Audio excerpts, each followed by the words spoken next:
ürək damarlarında tıxanıqlıq və ya da tutqunluq varmı? Bu ola bilsin ki, ürək damarlarındakı tıxanıqlığa bağlı olsun.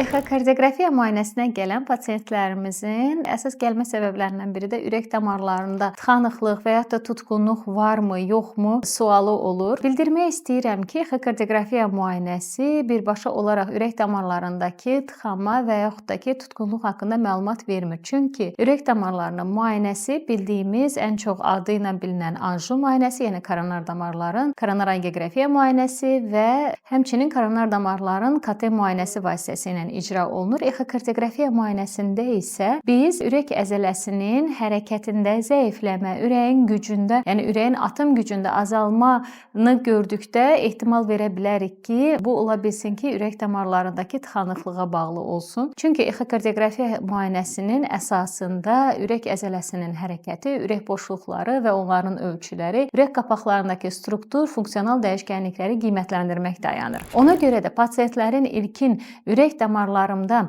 tutqunluq varmı sualına birbaşa biz hə və yaxud da ki, yox cavabı verə bilmirik. Çünki o damarları biz bu müayinədə tamlığı ilə və birbaşa görə bilmirik.